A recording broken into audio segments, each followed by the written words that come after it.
Morning mga kabiyahe, andito tayo muli sa Motoforce Motorcycle. Dito yan sa may Alfonso, Cavite mga kabiyahe. Malapit lang ito sa intersection ng Alfonso.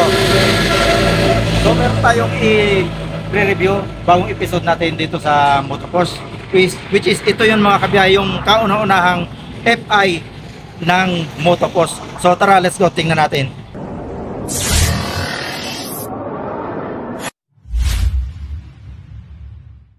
So yun mga kabiyahe, ito nga si Motoforce Evo 170 FI. Ninabas na rin ni Motoforce ang kanilang pambato na 170cc. So dito pa lang mga kabiyahe, makikita naman natin talaga napaka-forma ni Evo 170. Ayan, kamukhang kamukha siya ni Samurai ng Euro Motors. Ayan, tingnan na natin ang presyo.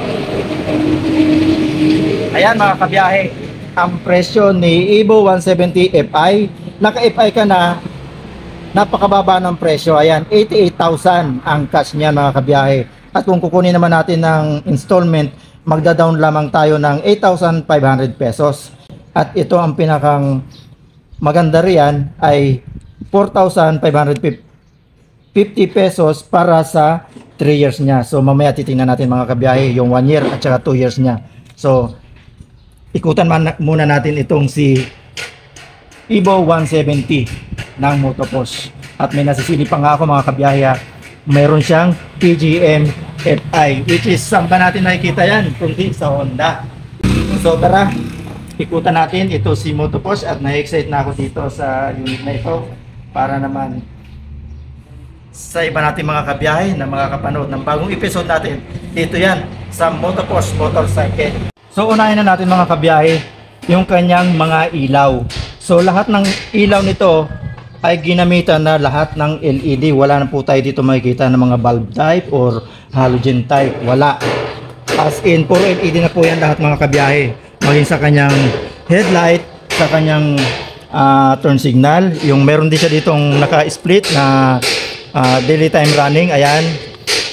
Kitang-kita naman ang kanyang pagkakahulog dito. Ayan o. So, kahit sa likuran, ganun din mga kabiyahe. Ang kanyang taillight ay full LED na rin. So, mamaya i-activate natin itong unit na ito para maipakita natin ang kaastigan nito. So, dito, sa kanyang gulong mga kabiyahe, ayan, napakalapad ng kanyang disc brake. Ginamitan siya ng disc brake at meron siyang single piston caliper dito. At ang sukat ng kanyang gulong ay 90 by 80 by 14. So, napakalapad na rin ang kanyang gulong. At ito yung ma-experience natin sa kanyang mags. Kung makikita nyo mga kabiyahe, napakarami ng kanyang braces. Ayan. So ibig sabihin, matibay ang kanyang mags kahit medyo malubak tayo. Hindi siya basta-basta mabibengkong. Ito pa mga kabiyahe, yung kanyang bulky na fender dito sa unahan. At ang kulay nga pala nito mga kabiyahe ay glossy gray. Ayan. At dito may makikita tayo ditong combi brake. Ayan. So hindi na nagpapaiwan si Evo dahil sinusundan niya rin yung mga malalaking kumpanya o mga big four company pagdating sa industriya ng motorsiklo. So ayan po, naka combi brake.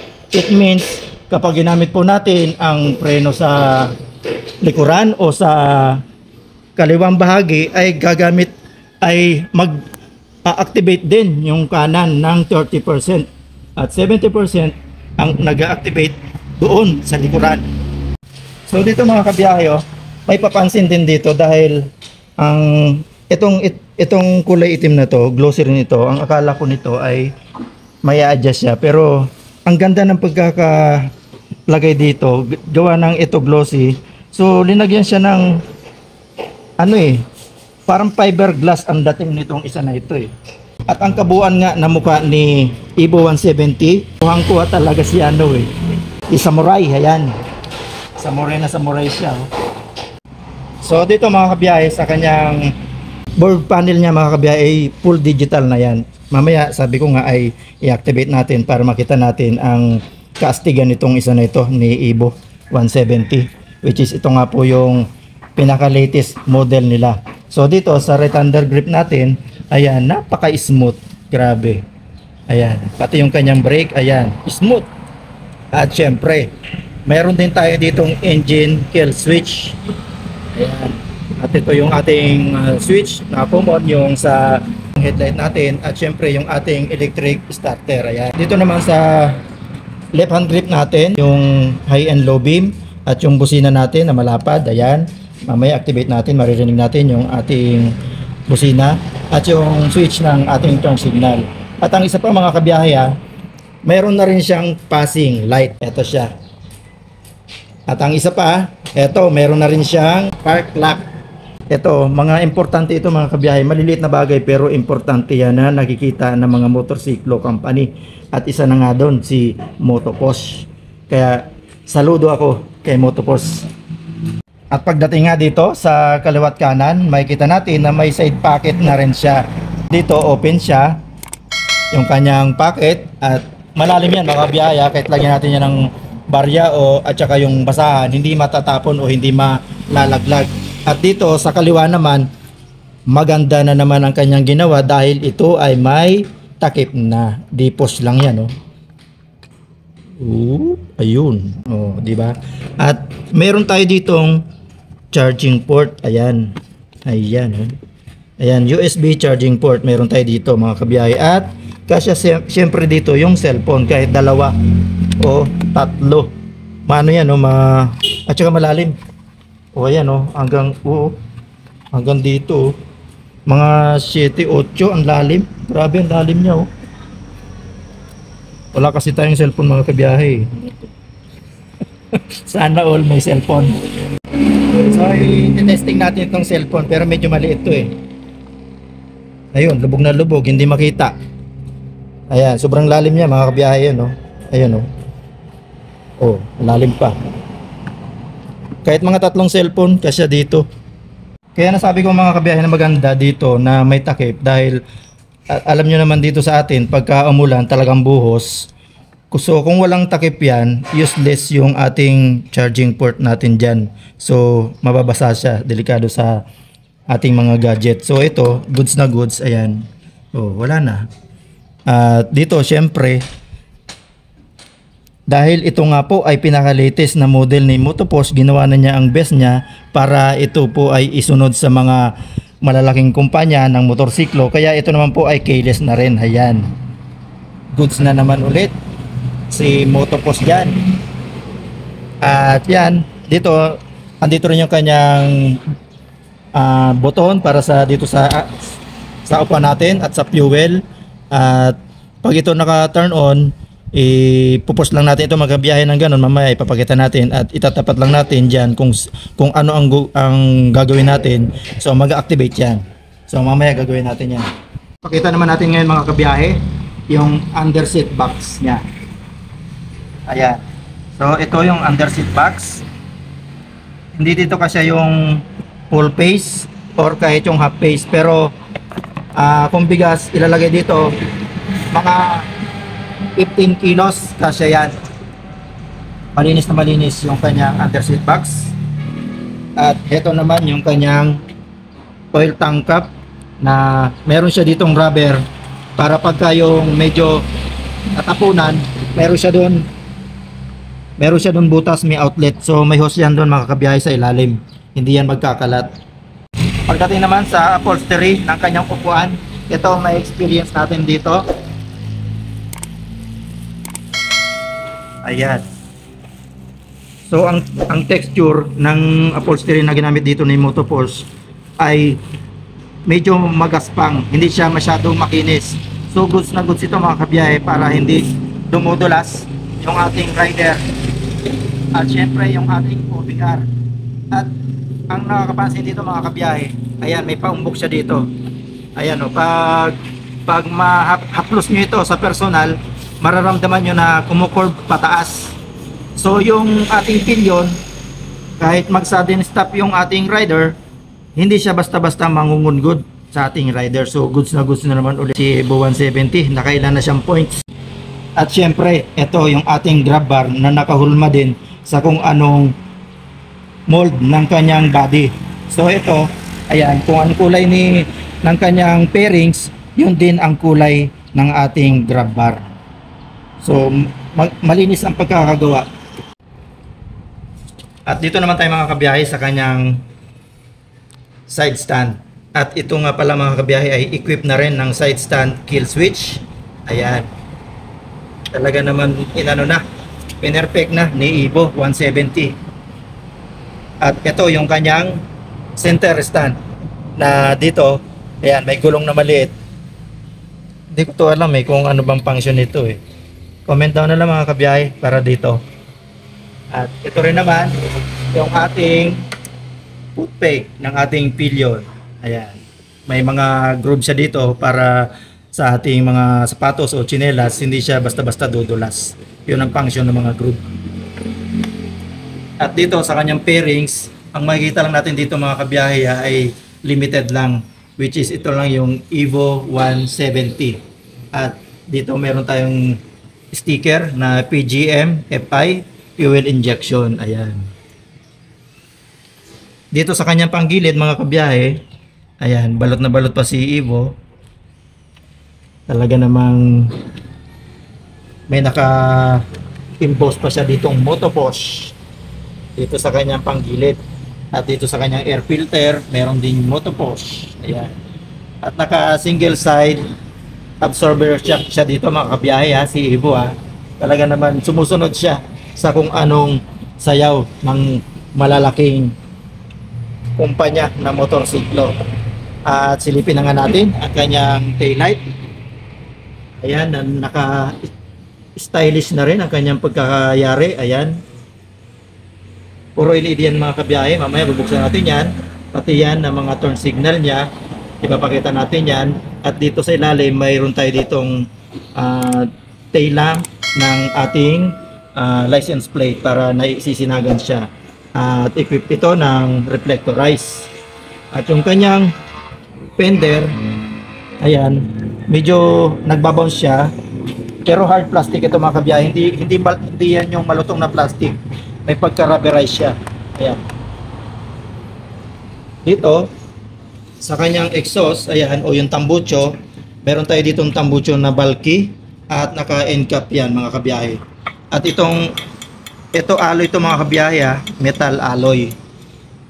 At syempre goods na naman si Motoforce dito, dahil magmula doon sa dulo hanggang dito sa dulo sa tip ay sagad yung kanyang heat guard, which is yun ang talagang importante din pagdating sa ating mga OBR, dahil marami tayong nakikita mga OBR na napapasok dito sa mga exhaust ng ating mga motorsiklo. At itong kanilang linagay na heat guard ay meron niyang Motoposh. So ang ibig sabihin, galing mismo ito sa company ng Motoposh.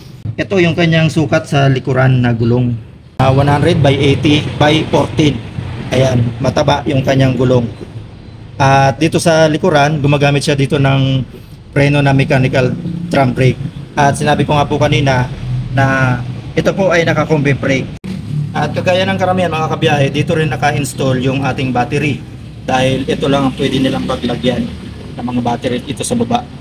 So ang ibig sabihin, wag lang natin ilulusong itong mga ganitong klaseng motorsiklo sa above dito. Wag natin ilulusong sa tubig baha. Pero kung mga takat dito, kaya-kaya niya yan. Wag lang lulubog yung kanyang battery. So yun mga kabiyahe, ipapakita na natin ngayon lahat ng ilaw ni Evo 170 FI.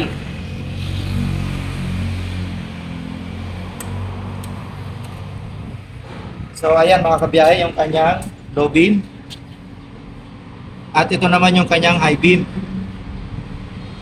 Napakaliwanag mga kabiyahe. At ito naman yung kanyang turn signal.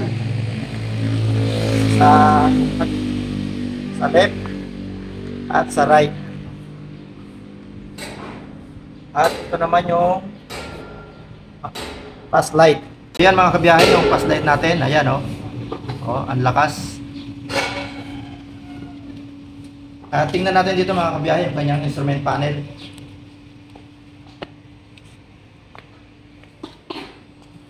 So ayan, full digital yan mga kabiyahe. Meron tayo ditong indicator para sa fuel, sa engine. Ayan. Tapos ito yung, ayan, may orasan din siya mga kabiyahe. Meron siyang kilometer per hour at yung ating rev o yung ating odometer, ayan, speedometer, ayan, kumpleto mga kabiyahe. At meron tayo ditong buton, dalawa. Yung ating trip 1, trip 2 at yung adjasa ng ating orasan if malate or advance. Pwede natin yang iset. So tingnan natin mga kabiyahe sa may likuran. So ayan mga kabiyahe, yung actual na ilaw ni Evo 170 Fi. Ayan oh, napakaganda. Aesthetic talaga ang pagkakayari. So dito mga kabiyahe, sabi ko nga kanina, nakakilis na rin yan. Meron siyang dalawang remote control dito. Kapag naubos na ang battery nito mga kabiyahe, pwede natin itong i-manual. So nakukuha pala yung susi na to. May pinipress lang dito. Ito, dito sa may kaliwa, pinipress. Ayun, lumalabas yung susi dito sa kanan naman. So makukuha natin yan at maipapasok natin dito. Ayan o. Ayun na. Oh, ganun lang. Pwede pala itong i-manual mga kabiyahe. So goods na goods ito si Evo 170 talaga Fi. Tapos ito ipopost natin kung hindi naman mahina ang battery natin. So ipopost lang natin ng ganyan. Tapos yan, activate na yan. Pwede na natin i-start. So mag sound check tayo mga kabiyahe.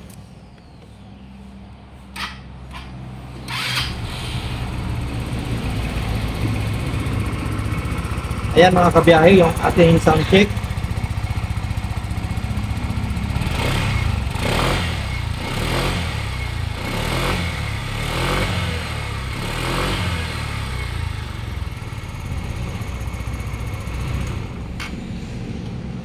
Ayan mga kabiyahe, napaka-smooth ng tunog ni Evo 170. Talagang nakakasunod na si Evo sa mga Big 4 company ng motorsiklo. So punta naman natin mga kabiyahe ang specification ni Motoposh. Ito nga si Evo 170 Fi. May engine na 4-stroke, single cylinder, air-cooled, at may displacement naman na 170cc. Bore in stroke 61 by 57.8 mm. May max power na 7.8 kW at 7,000 RPM. Na may max torque naman na 11.8 Nm at 5,500 RPM.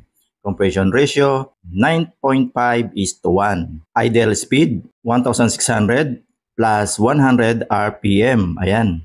Fuel system EFI, which is electronic fuel injection. Fuel tank capacity, meron nga po siyang laman na 5.5 liters. At pagdating naman sa kanyang dimensions, lead, width at height, 2030 by 700 by 1,250 mm. At ang kanyang wheelbase naman ay 1,285 mm. Brake type sa front niya at saka sa rear, ito po ay ginamitan ng disc brake sa unahan at sa likuran naman ay mechanical drum brake. Front tire size ay 90 by 80 by 14. Ayan, at sa likod naman ay 100 by 80 by 14. Starter system, electrical starter at naka-CDI po yan mga kabiyahe. Ito naman mga kabiyahe ang ipinagmamalaki ni Evo 170 EFI. Ang malaki niyang storage at naka-remote control na rin. USB charging port, full LED lightning. Ayan, lahat na po yan. Wala ka na makikita ang bulb type. Sa kanyang front tire ay naka-disc brake.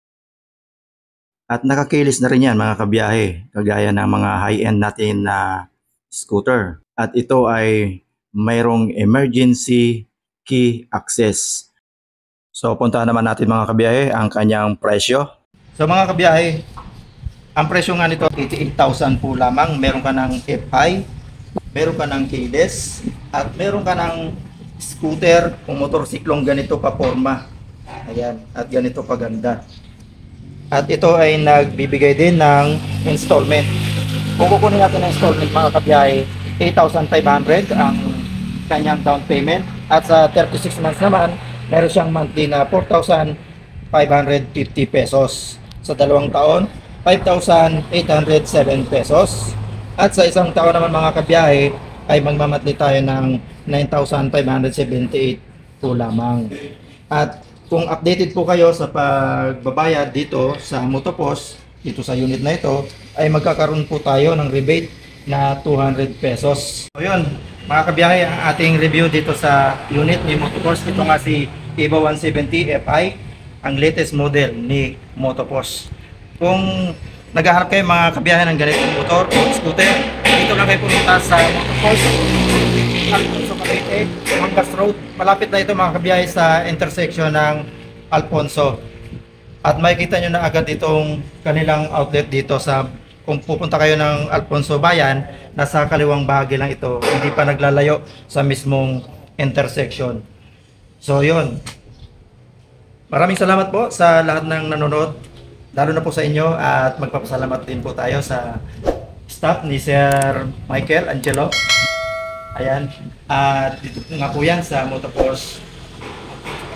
Shoutout po sa buong staff. At shoutout din po sa ating bagong kabiyahe na si Glenn Orbito ng Imos, Anabu, Cavite. Ayan. At si Nanay Ruby Channel. At mag-iwan na rin kayo mga kabiyahe ng inyong mensahe para ma-shoutout na rin po kayo at ilagay nyo na rin ang inyong mga lugar. At hanggang sa muli mga kabiyahe, kita-kits, kahit Frank. God bless.